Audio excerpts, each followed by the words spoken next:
The live TV, सच सबसे आगे। तू इधर उधर की ना बात कर, ये बता कि काफिला क्यों लुटा। मुझे रहजनों से गिला नहीं, तेरी रहबरी का सवाल है। और ये सवाल खड़ा किया अयोध्या के साधुओं ने। किस पे?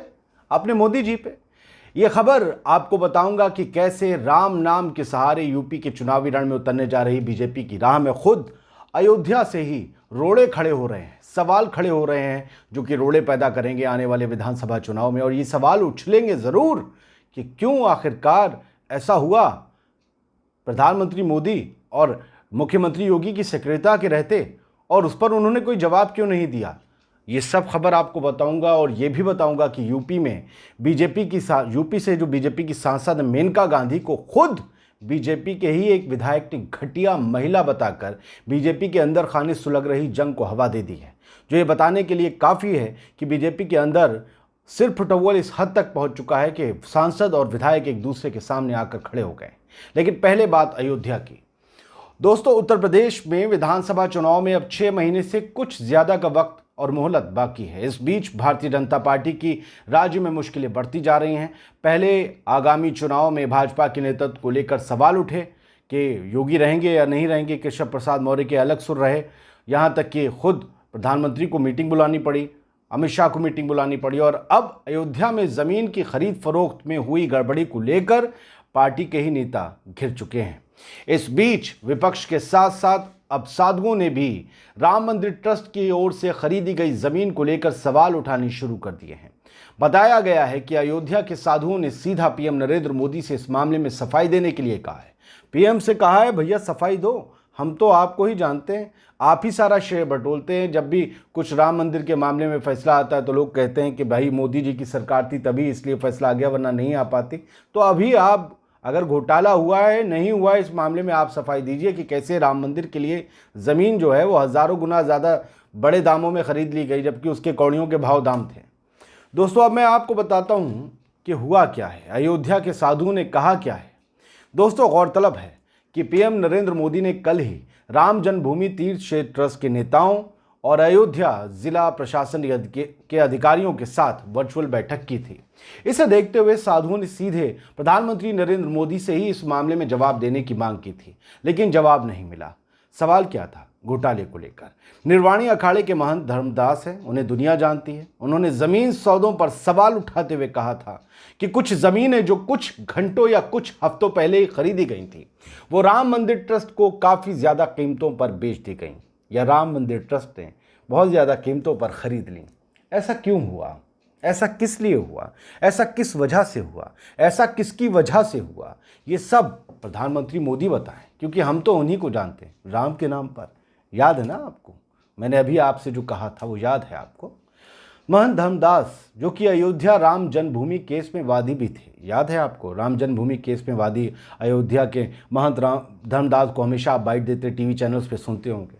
उन्होंने इस मामले में आगे कहा कि ऐसे 2 मौके आए जब इस मामले में पूरे ज़मीन घोटाले के या ज़मीन ज़्यादा भाव में बेचने के मामले में लाभार्थी भारतीय जनता पार्टी से ही जुड़े थे। चूंकि मोदी देश के प्रधानमंत्री हैं और भाजपा के सबसे वरिष्ठ नेताओं में से भी एक हैं, इसीलिए उन्हें बताना चाहिए कि ऐसा घोटाला क्यों हुआ। ये महंत धर्मदास के शब्द हैं, आदिल खान के नहीं है। दोस्तों, कौन केस करेगा इस पे? मुझ पे कर दीजिए। दोस्तों, साधु संत मोदी से पूछ रहे हैं कि तुम्हारे रहते काफिला क्यों लुटा, ये घोटाला कैसे हो गया। और राम मंदिर के घोटालों में बीजेपी नेताओं का नाम तो मुंह पर थूकने जैसी बात हो गई है। ऐसा क्यों हुआ? क्यों ऐसे लोगों के नाम सामने आ रहे हैं जो भाजपा से जुड़े हैं? जब मंदिर के लिए जमीन खरीदी गई तो उसमें भाजपा के नेताओं के नाम कैसे हैं? वो तो फ्री में दे देते राम के नाम पर, वो तो छाती पीटते थे, फ्री में दे देते, दान कर देते, बेचने की क्या जरूरत थी? तो फिर किन जमीन सौदों को लेकर ये विवाद हुआ, ये भी आपको बता दें कि अयोध्या में भाजपा के मेयर हैं ऋषिकेश उपाध्याय के भतीजे दीप नारायण पर अयोध्या की 890 वर्ग मीटर नाजुल ज़मीन, यानी सरकार द्वारा किराए पर दी गई ज़मीन को नाजुल ज़मीन कहते हैं, वो फरवरी में 20 लाख रुपए में खरीदने और इसे मंदिर ट्रस्ट को मई में 2.5 करोड़ रुपए में बेचने का आरोप है। अबे बच्चा राम का है, ये बेच रहे हैं राम जी के लिए ज़मीन, दान में दे देते, शर्म से डूब मरो। जबकि स्थानीय प्रशासन का भी मानना है कि नाजुल ज़मीन पर कोई लेन देन अवैध है, इसके अलावा सुल्तान अंसारी अवैध नहीं है। सुल्तान अंसारी ने 2 करोड़ रुपए की कीमत वाली ज़मीन उसी दिन 18.5 करोड़ रुपए में बेचने पर भी लगातार उनके विवाद जारी। मतलब 2 करोड़ की ज़मीन 16 साढ़े 16 करोड़ रुपए ज़्यादा की बिक गई। इस बीच अंसारी ने खुलासा किया था कि उसका बिजनेस पार्टनर रवि मोहन तिवारी अयोध्या के मेयर का रिश्तेदार है। अब अयोध्या का मेयर तो बीजेपी का है, यानी अयोध्या जी के जो मेयर साहब है ना, वो इस पूरे मामले में कहीं ना कहीं सेंटर में है। और उनके सेंटर से क्या तार हैं पता नहीं। इन्हीं दो लोगों को लेकर लगातार भाजपा को जो है साधु संत घेरते आ रहे हैं, विपक्ष भी घेरता आ रहा है। आम आदमी पार्टी, कांग्रेस, समाजवादी पार्टी ने इसे मुद्दा बनाते हुए भाजपा पर जनता के फंड्स का दुरुपयोग करने और भगवान राम को धोखा देने तक का आरोप लगाया। अब साधुओं की तरफ से भी इन जमीन सौदों पर ही सवाल उठाए जा रहे हैं। महंत धर्मदास चंपत राय पर भी सवाल उठाते हैं, जो इस पूरे मंदिर ट्रस्ट के सर्वेसर्वा है। धर्मदास ने इस पर कहा है कि हमें विश्वास है कि मोदी हमेशा की तरह इस पर भी चुप रहेंगे और इसके आसपास के मुद्दों पर ही चर्चा करेंगे और निकल लेंगे। ये बात उन्होंने शुक्रवार को कही थी, शनिवार को हुआ वही। प्रधानमंत्री मोदी ने इस पर कोई बात नहीं कही। दोस्तों, महंत धर्मदास ने साधुओं के साथ अयोध्या में शुक्रवार को भी एक बैठक की थी और मोदी से इस मुद्दे पर बोलने की मांग उठाई थी, लेकिन उनकी मांग नहीं सुनी गई। इसके अलावा ट्रस्ट को भंग करने और मंदिर निर्माण के लिए नए ट्रस्ट की स्थापना करने की भी मांग, अपील महंत धर्मदास और बाकी साधु संतों की तरफ से की गई थी। अब अगर ये ट्रस्ट भंग कर दे मोदी सरकार, तो फिर तो ये बात तय हो जाएगी कि कोई घपला हुआ था।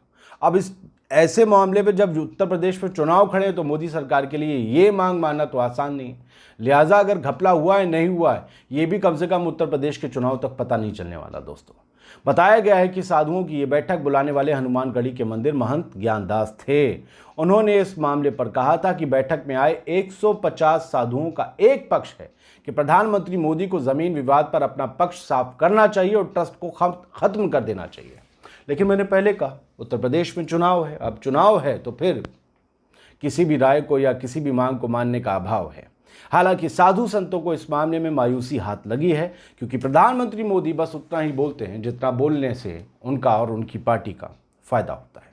ये बात क्या बताने की ज़रूरत थी, यह आपको भी पता है। अब हम दूसरे मुद्दे की बात करते हैं, और दूसरा मुद्दा मेनका गांधी, पूर्व केंद्रीय मंत्री भाजपा सरकार की, मोदी सरकार की, और मौजूदा बीजेपी सांसद। उनका एक कथित ऑडियो वायरल हो रहा है जिसमें वो एक वेटनरी डॉक्टर को गालियां दे रही, भद्दी भद्दी गालियां। कसम से जिस जगह पर बीप किया गया वो गाली मैं भी नहीं देख सकता किसी को फ़ोन पे। आप पर्सनली कुछ हो जाए तो बात अलग है, वैसे देता नहीं। दोस्तों, पिछली मोदी सरकार में केंद्रीय मंत्री रही और मौजूदा दौर की बीजेपी सांसद पशु प्रेमी मेनका गांधी को बीजेपी के ही एक विधायक ने घटिया इंसान बताया है। ऐसा उन्होंने क्यों कहा ये आप समझ ही गए होंगे, लेकिन फिर भी हम आपको तफसील से बता देते हैं।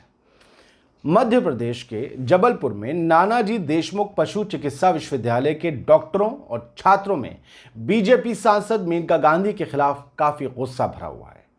मेनका गांधी का इस पशु चिकित्सा विश्वविद्यालय के एक कर्मचारी से टेलीफोन पर हुई बातचीत का एक कथित ऑडियो क्लिप सोशल मीडिया पर वायरल हो रहा है। हम इस पे कथित लगा रहे हैं, अपनी जिम्मेदारी जानते हैं। मेनका गांधी खुद ही तस्दीक करेंगी कि इतनी गालियां, भद्दी भद्दी गालियां उनकी आवाज़ में जो दी गई हैं वो उन्होंने ही दी हैं या नहीं दी हैं। फिलहाल अभी तक उनका इस ऑडियो पर इतना ज़्यादा चर्चा इस ऑडियो का सोशल मीडिया और मीडिया में हो रहा है, अखबारों में हो रहा है, उस पर उनका कोई खंडन आया नहीं है। और खंडन ना होने का मतलब आप जानते हैं, डे दनादन लंदन होता है। एक कुत्ते की कथित खराब तरीके से की गई सर्जरी के लिए मेनका गांधी कथित तौर पर डॉक्टरों को गाली देते हुए और धमकाते हुए एक महिला की आवाज़ इस ऑडियो में सुनी जा सकती है और उसको मेनका गांधी की आवाज़ बताया जाता है। बीजेपी सांसद के इस बदतमीजी भरे व्यवहार के बाद से पशु चिकित्सक और छात्र आक्रोशित हैं, गुस्सा है उनमें। लेकिन मामला सिर्फ उन तक नहीं महदूद रहा, एक बीजेपी विधायक के गुस्से तक भी पहुंच गया और इससे लगता है कि बीजेपी के अंदर खाने एक बहुत बड़ी अंदर खाने एक जंग चल रही है। अहंकार से भरे हुए नेताओं को बीजेपी के लोग बर्दाश्त नहीं कर पा रहे हैं।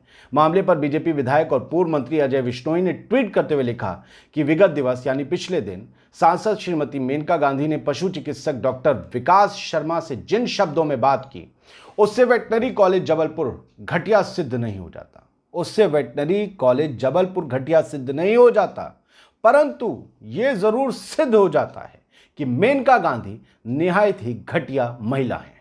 ये बीजेपी एमएलए के शब्द हैं, मेरे नहीं हैं। कि मेनका गांधी निहायत ही घटिया महिला हैं। मैं शर्मिंदा हूं कि ये मेरी पार्टी की सांसद हैं, नेता नहीं है। सांसद हैं, नेता नहीं है। ब्रैकेट में लिखा है, नेता नहीं है, सांसद है।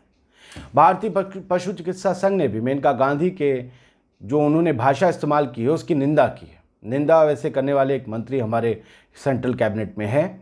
वहीं छात्रों ने मेनका गांधी से मीडिया के माध्यम से सवाल किया है कि क्या वो ऐसी ही भाषा अपने बच्चों के लिए इस्तेमाल करती हैं। उनका बेबी वरुण गांधी वही हैं जो कहते हैं कि एक गाल पे आपके कोई तमाचा मारे तो आप दूसरा आगे ना करिए, बल्कि रॉन्ग के 2 मारिए उसकी।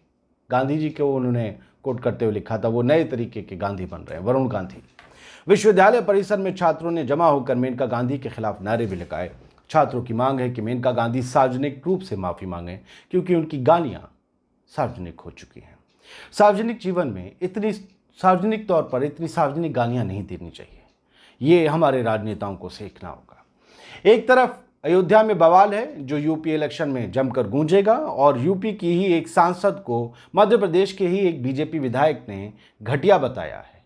इसको लेकर क्या बीजेपी में कोई तिलमिलाहट होगी, या उस बीजेपी एमएलए के खिलाफ एक्शन होगा, या फिर मेनका गांधी जो एकमात्र गांधी हैं भाजपा के अंदर, उनके बेटे और वो उनके ऊपर कोई एक्शन लिया जाएगा, ये समय बताएगा। खैर, ये वीडियो आपको कैसा लगा ज़रूर बताइएगा। पसंद आया हो तो लाइक और शेयर करें। जय हिंद। द लाइव टीवी, सच सबसे आगे।